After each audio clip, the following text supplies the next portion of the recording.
பல்வேறு கோரிக்கைகளை முன்வைத்து சாம்சங் தொழிலாளர்கள் நடத்தி வரும் போராட்டத்தில் தற்போது முத்தரப்பு பேச்சுவார்த்தை தோல்வியடைந்திருப்பதாக தகவல் வெளியாகியுள்ளது.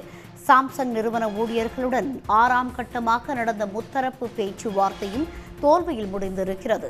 இருங்காட்டுக்கோட்டையில் உள்ள தொழிலாளர் துணை ஆணையர் அலுவலகத்தில் இந்த பேச்சுவார்த்தை நடைபெற்றது.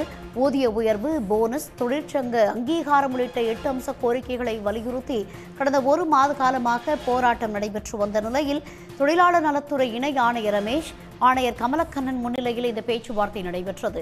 CITU தொழிற்சங்கம் சார்பில் சவுந்தரராஜன் மற்றும் நிர்வாகிகள் இந்த பேச்சுவார்த்தையில் பங்கேற்றனர்.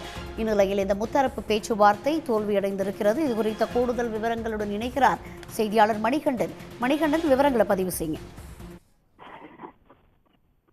கண்டிப்பாக ஊதிய உயர்வு, தொழிற்சங்க அங்கீகாரம், 8 மணி நேர வேலை உள்ளிட்ட 8 கோரிக்கைகளை வலியுறுத்தி சாம்சங் கம்பெனி தொழிற்சாலை ஊழியர்கள் 25வது நாளாக இன்று தொடர் வேலை நிறுத்த போராட்டத்தில் ஈடுபட்டு வருகின்றனர். இதன் காரணமாக இன்று இருங்காட்டுக்கோட்டை தொழிலாளர் நலத்துறை அலுவலகத்தில் நடைபெற்ற பேச்சுவார்த்தை 6வது கட்ட பேச்சுவார்த்தையும் தோல்வியில் முடிந்துள்ளது.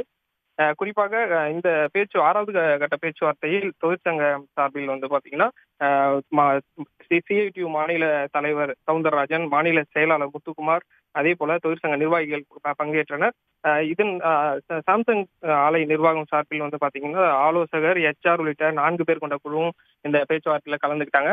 இந்த பேச்சுவார்த்தையில சுமூக முடிவு எட்டப்படாததன் காரணமாக இன்று மதியம் அமைச்சருடனான பேச்சுவார்த்தையில் நடைபெற உள்ளதாகவும் தகவல் தெரிவிக்கப்பட்டிருக்கிறது. இந்த அமைச்சர்களுடனான பேச்சுவார்த்தையில் இந்த வேலை நிறுத்த போராட்டம் தொடர்பாக சுமூக முடிவு எட்டப்பட வாய்ப்புள்ளதாகவும் ஒரு தகவல் வெளியாகி இருக்கிறது. உடனுக்குடன் செய்திகளை தெரிந்து கொள்ள சன் நியூஸ் பெல் ஐகானை கிளிக் பண்ணுங்க.